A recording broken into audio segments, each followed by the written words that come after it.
तो जय श्री राम दोस्तों। और कल मेरा डिस्चार्ज हो गया था और इसके पहले का वीडियो मैंने आपके शायद अभी तक शेयर नहीं किया है। आजकल मैं कर दूंगी। और मैं कल डिस्चार्ज होकर हम लोग शाम को कितने बजे आए? 6-7 बजे। देखो हम लोगों को मतलब भगवान ने इतनी शक्ति दे दी है कि हम लोग टेंशन में भी हंस सकते हैं। इसका प्रमाण देखिए, हंस रही है क्योंकि अभी क्या करेंगे, टेंशन है तो भी हंसना पड़ेगा ना। तो कल हम रात को शाम को आए थे 7 बजे घर पे। फिर आने के बाद थोड़ी साफ सफाई की, झाड़ू पोछा, क्योंकि सावन का सोमवार था। व्रत तो नहीं रह सकी क्योंकि मेरा तकलीफ की वजह से वो घर में और भी कोई नहीं रह सका। आने के बाद पूरा साफ सफाई करके, भगवान की पूजा करके, उनका भोग बनाया, खीर बनाया मैंने। थोड़ा बहुत खाना तो कर लिया था, बाहर से ले आए थे हस्बैंड, तो वही खाया। उसके बाद आज फिर से डॉक्टर ने बुलाया था क्योंकि मेरा आगे का जो प्रोसेस है, क्योंकि आपको मैंने बताया कि ओवरी में गांठ है मेरे, और इतनी बड़ी है कि वो ओवरी से भी बड़ी साइज की है, और वो लेफ्ट और राइट दोनों साइड है। तो मुझे ऑपरेशन कराना पड़ेगा। तो इसके लिए कि ऑपरेशन मेथड को समझने के लिए आज फिर से डॉक्टर ने बुलाया था, और उन्होंने मुझे इस तरीके से पेपर पे समझाया है। यहाँ देखिए, ओवरी वगैरह ड्रॉ करके इस तरीके से समझाया उन्होंने, और बताया है कि कैसे क्या होगा। अब उनको मतलब जैसे कि आपको पता है मेरे 5 ऑपरेशन हो चुके हैं, गोल ब्लैडर का मिला के 4 डिलीवरी ऑपरेशन। तो उन्होंने बताया कि जब ऑपरेशन ज्यादा हो जाते हैं पेट के, तो ये जो हम ऑपरेशन करते हैं, तो अभी ओवरी का ऑपरेशन कराना तो इतना डिफिकल्ट नहीं है, लेकिन अगर हम मतलब बच्चेदानी भी निकलवाते हैं, यूट्रस भी रिमूव करवाते हैं, तो वो थोड़ा सा रिस्की हो सकता है, क्योंकि हमारा जो यूरिन थैली होती है वो भी उसी से अटैच्ड, मतलब सब पास पास में सारे ऑर्गन्स होते हैं, छोटी आंत, बड़ी आंत और यूरिन थैली खास तौर पर। तो अगर ऑपरेशन करते में उसे कुछ इफेक्ट ना हो तो थोड़ा सा सर्जन वगैरह बाहर से बुलाए जाते हैं, स्पेशलिस्ट बुलाए जाते हैं। तो वो सारे रिस्क फैक्टर भी मुझे बताए गए और दवाइयां वगैरह लिखी गई है मेरे कुछ हीमोग्लोबिन वगैरह बढ़ाने के लिए। पहले मुझे फिटनेस के लिए जाना पड़ेगा, फिटनेस कंप्लीट करनी होगी, क्योंकि जब ये ऑपरेशन इतनी आसानी से नहीं होता है, और खास तौर पर मुझ जैसे लोगों का जिनके ऑपरेशन पहले से ही 4-4, 5-5 ऑपरेशन हो चुके हैं। तो ये सब समझ के भी आ रही हूं मैं, और थोड़ा सा टेंशन, लेकिन फिर से वही अपने महादेव पे और अपने बजरंगबली पर विश्वास है मुझे। और जैसे कि मैंने बताया कि 5 अगस्त को मेरा जन्मदिन है, और मुझे नहीं पता था कि इस जन्मदिन से पहले मुझे इतने सारे सरप्राइजेस मिलेंगे हेल्थ को लेकर। अब वो अच्छे या बुरे, वो हमारे जीवन के हैं पहलू, तो उनको हमें देखना तो पड़ेगा। तो हम लोग पहले, मैं जहां जा रही हूँ, मैं सोच रही हूँ आप लोगों को भी उनके दर्शन कराऊं, और उनको बोल के आऊं कि दादा आप देख लो, आपने इसमें मुझे डाला है तो अभी आपको ही निकालना है, क्योंकि उन्हीं को ही सब करना है, वो ही अपनी मुश्किल बढ़ा रहे हैं। मैं तो ऐसा सोचती हूँ मेरी कोई मुश्किल है ही नहीं। मुश्किल महादेव की बढ़ती है, मुश्किल बजरंगबली की बढ़ती है, दादा की बढ़ती है। तो उनको ही देखना है, आके उन्हीं को ऑपरेशन करना है, जैसे उन्होंने पहले किए हैं मेरे, ये भी करेंगे। उनको बड़ा शौक है मेरा ऑपरेशन करने का। तो चलो ठीक है। और श्रेया ने अपनी पूरी ड्यूटी निभाई है। जैसे कि मैंने बताया कि मेरे हस्बैंड बहुत बिजी रहते हैं, वो आते हैं, सुबह आते थे, क्योंकि काम पर जाना भी बहुत जरूरी है, जॉब भी देखना, बिजनेस भी है। तो वो देखेंगे नहीं तो फिर ये सब खर्चे और ये सब चीजें नहीं कंप्लीट हो पाएंगी। तो उनको, वो आते थे बीच में, जल्दी जल्दी आ जाते थे, और जैसे कुछ ऐसा समय है जब उनकी जरूरत है तो वो अटेंड रहते थे। वरना श्रेया ने सारी अपनी ड्यूटी निभाई है।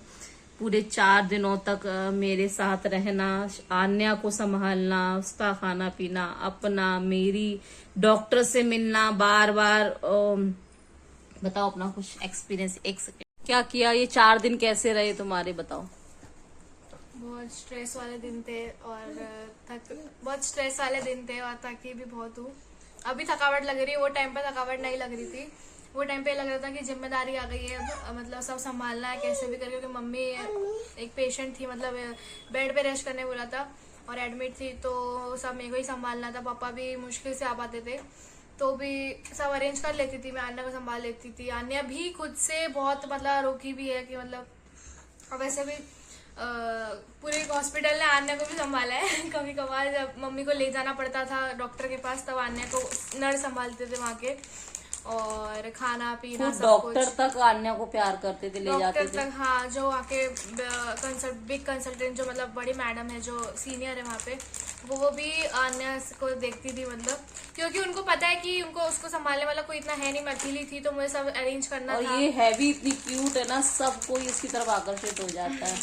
और कहाँ तुम गई? मैं उस समय जब बेहोश थी तो क्या क्या करना पड़ा, कैसा था? क्या मतलब वही हर एक घंटे में नीचे जाना पड़ता था, वो ड्रिप के लिए बॉटल्स लानी पड़ती थी, मेडिसिन लाना पड़ता था, नीचे ऊपर चलता रहता था, बाहर जाना पड़ता था, बाहर से खाना लेके आना पड़ता था मम्मी के लिए, पापा के लिए और आन्या के लिए। पापा शाम को आते थे इसलिए दोपहर सुबह का खाना मुझे ही लाना पड़ता था। ऑर्डर भी कभी कभार ही करते थे जब नहीं होता था पॉसिबल, नहीं तो फिर लेकर ही आती थी मैं। फिर इसको बार बार घुमा के लाना, क्योंकि ये इसको हम एक जगह स्टेबल नहीं रख सकते बच्चे को, इसलिए उसको बार बार घुमा के लाना पड़ता था, क्योंकि वो रुक नहीं सकती एक जगह, कोई बच्चा नहीं रुकता है। तो बस यही भागदौड़ चल रही थी। और बार बार दवाइयों और इंजेक्शंस के लिए कितनी बार जाना पड़ता था? वही हर एक घंटे, बोला मैंने, हर एक घंटे में जाना पड़ता था। दवाई और कोई भी डॉक्टर आएगा तो बात भी तुम्ही को करनी पड़ती थी। और फिर पापा शाम को आते तो वो ऑफिस में जाके बात हाँ, जो मतलब मेरे से डॉक्टर इतना नहीं बता पाते थे, उनको मैंने बोला भी था कि मैं सब सुन सकती हूँ, मैं भले ही मैं कम एज की हूँ बट मैंने इतना सब देखा है मम्मी के साथ जो भी है, तो वो मैं सब सुन सकती हूँ। तो तुम्हारे लिए तो कुछ नया नहीं था ना, लेकिन हाँ मेरे लिए कुछ नया नहीं था, पहले भी मैंने ऐसे ही संभाला था, अभी भी संभाला है। और शाम को आके पापा सब डिटेली सब डॉक्टर से एक बार बात कर लेते थे, लेकिन जो बीच बीच में डॉक्टर आते हैं जो फॉलोअप के लिए, उनसे मैं बात करती थी। तो अभी तैयार हो नेक्स्ट पड़ाव के लिए? अब फिर से एक पड़ाव आ गया, ऑपरेशन आ गया और रिस्की है थोड़ा सा, तो क्या कहना चाहोगी? कुछ नहीं, टेंशन मत लो, हनुमान दादा है हमारे साथ, महादेव जी है हमारे साथ, सब भगवान है, हम उनकी पूजा रोज करते ही हैं, तो वो भी हमारे साथ रहेंगे जैसे अभी उनने हमारा साथ दिया, और सब अच्छा होगा। Good luck. ये है हमारे यहाँ, विश्वास कभी नहीं हारता। आप विश्वास नहीं करोगे, मैं इतनी बुरी परिस्थिति से गुजरी हूँ इन दिनों में, लेकिन मेरे अंदर डर नहीं आया कहीं से। हाँ, पेन की वजह से मैं बहुत रोई हूँ। पेन, मैं बस ये सोचती थी पेन से निकलूं कैसे भी करके, तो बहुत सारे पेन किलर्स वगैरह लिए। मुझे पता है वो मेरे लिए नुकसानदायक है और इसी का नुकसान मैं आज भी भुगत रही, क्योंकि इससे पहले भी कई पेन किलर दवाइयां लेनी पड़ी, लेकिन मजबूरी है मेरी। और अभी भी मुझे स्पॉन्डिलाइसिस ये सब तकलीफ भी है, क्योंकि इतने ऑपरेशन के बाद ये जाहिर सी बात है ये सब प्रॉब्लम हो जाती है। ये सब प्रॉब्लम, इतने बड़े प्रॉब्लम से जो सामने बहुत छोटे लगते हैं, जो ये सब है तुम्हारा स्पॉन्डिलाइसिस, क्योंकि तुमने इतना झेला है तो तुम्हें ऐसा लगता है कि भाई ये तो क्या ही है उसके सामने। और तुमको नहीं लगता था मम्मी ऑपरेशन वगैरह तो अब छोटी बात हो गई है? हाँ, अब तो ऐसा लगा कि भाई डेली का काम है ये। तो देखो, अभी मैं उन लोगों के लिए वीडियो बना रही हूँ जो छोटी छोटी प्रॉब्लम पे भगवान को कोसने लगते हैं और बोलने लगते हैं अरे मेरा तो भगवान कुछ करता ही नहीं, मेरा तो भगवान सुनता ही नहीं। तो देखो, भगवान सुनते हैं, लेकिन आपके जो कर्मों में लिखा है, आपने पिछले जन्म में जो किया है वो तो भुगतना पड़ेगा ना। और शायद मुझे ऐसा लगता है कि मैंने पिछले जन्म में बड़े पाप किए हैं, तो मुझे ये सब भुगतने। लोग कहते भी है कि ये इतना पूजा करती है तो भी इससे ऐसा होता है। भाई भगवान कुछ नहीं करते हैं, तो पूजा कर रही हूँ इस जन्म के सुधारने के लिए। और अगर कुछ लोग 5वें ऑपरेशन के बाद नहीं रहते, मतलब स्टेबल ही नहीं रह पाते, लेकिन अभी भी इतनी स्टेबल है वो, क्यों? क्योंकि वो पूजा करती है टाइम टू टाइम। आज भी डॉक्टर बोल रहे थे कि आपको देख के लगता ही नहीं है कि आप इतने स्ट्रगल से गुजरी हो, मतलब आपको देख के बड़ा फ्रेश फील होता है। तो ये सब मेरा नहीं है, मेरे महादेव और मेरे बजरंग बली का प्रभाव है मेरे ऊपर। और मुझे पूरा विश्वास है कि मुश्किलें कितनी भी हों वो मुझे मुश्किलों से पार लगा देंगे और हम फिर से उबर आएंगे इस चीज से। हाँ, मुश्किल आई है। अब जब मैंने कहा, वही मैं बात मेरी बीच में रह गई कि हमारा जो प्रारब्ध है, जो हमने किया है वो हमें भुगतना है। पिछले जन्म में जो किया है वो भुगतना है। हाँ, लेकिन जब अगर आप भक्त होते हो ना, जब एक अच्छे इंसान बन जाते हो और भगवान से जुड़ते हो ना, तो भगवान पार करा लेते हैं लोगों को। जब वो भगवान से नहीं जुड़ते तो आप पार नहीं कर पाते। 1-2 ऑपरेशन के बाद भी कई लोग तो चले भी जाते हैं और कई लोग रहकर भी जिंदा लाश की तरह बन जाते हैं। तो ये सब भगवान के उससे है और मेरे को मेरे प्रभु पर पूरा विश्वास है कि वो मेरे साथ है। तो ये अभी तक का अपडेट है आप लोगों के साथ। और मैं इस वीडियो में चाहूंगी कि जितने भी लोग हैं, जय श्री राम, जय बजरंगबली, जय हर हर महादेव लिखकर मुझे विशेष दें। मुझे आशीर्वाद की अभी जरूरत है, मुझे आपके गुड विशेष की जरूरत है। तो प्लीज कमेंट्स में बोलें कि मेरा ऑपरेशन अच्छे से हो जाए और मेरी लाइफ फिर से अच्छी हो जाए और मेरी हेल्थ अब मुझे कोई ऑपरेशन लाइफ में ना कराना पड़े, ऐसा आशीर्वाद दें।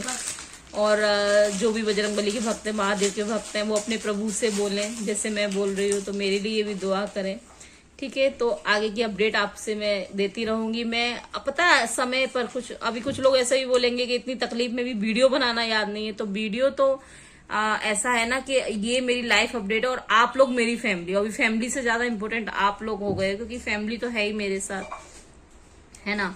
और जो दूर बैठे हैं अब वो तो नहीं आ सकते, लेकिन हाँ आप लोगों से मैं कह सकती हूँ, और आपसे मुझे जो प्रोत्साहन मिल सकता है, आप मुझे हिम्मत दे सकते हो। जब कहते हैं ना एक इंसान बोलता है ना, अभी मेरी फैमिली बोले, मेरी बेटी बोल रही, पति बोले, या बोले कि हाँ तुम्हें सब ठीक होगा, डॉक्टर बोले, लेकिन आप जैसे हजारों लाखों लोग जब मुझे और बोलेंगे, हनुमान जी के भक्त, महादेव के भक्त, तो मुझे और ताकत मिलेगी। इसलिए मैं ये वीडियो शेयर कर रही हूँ। तो आप लोग प्लीज खूब सारी गुड विशेष मुझे देना, वीडियो को लाइक करना, शेयर करना, कमेंट करना, और मिलते हैं नेक्स्ट वीडियो में। अगला वीडियो बहुत ही खूबसूरत और बहुत ही यादगार होने वाला है मेरे ख्याल से आपके साथ। उससे पहले शायद एक और वीडियो आ जाए, 1-2 वीडियो पेंडिंग चल रहे हैं हॉस्पिटल के, तो वो मैं आपके साथ शेयर करूंगी। तो मैं अपने जन्मदिन पर कहाँ जा रही हूँ, आप लोगों ने उस वीडियो में एक इंसान ने शेयर सही से किया था, मतलब मैंने बोला था कि आप बताना मैं कहाँ जा रही हूँ, तो एक ने पहचान लिया था, लेकिन बाकी सभी लोगों ने रॉन्ग आंसर दिए थे। मैं फिर से आपको देना चाहती हूँ कि मैं जा रही हूँ अपने दादा के पास, ये तो मैंने हिंट दे दिया, और वो है गुजरात में। अब बागेश्वर धाम तो अलग है ना, तो बागेश्वर धाम नहीं है, बागेश्वर धाम तो मैं जाती हूँ। अभी फिलहाल मैं जा रही हूँ गुजरात के हनुमान दादा, प्रसिद्ध हनुमान दादा, जो मेरा सपना था दर्शन करने का, वहां पर। अब आप इसमें बताएं कि मैं कहाँ जा रही हूँ। Okay, okay. तो जय श्री राम, हर हर महादेव।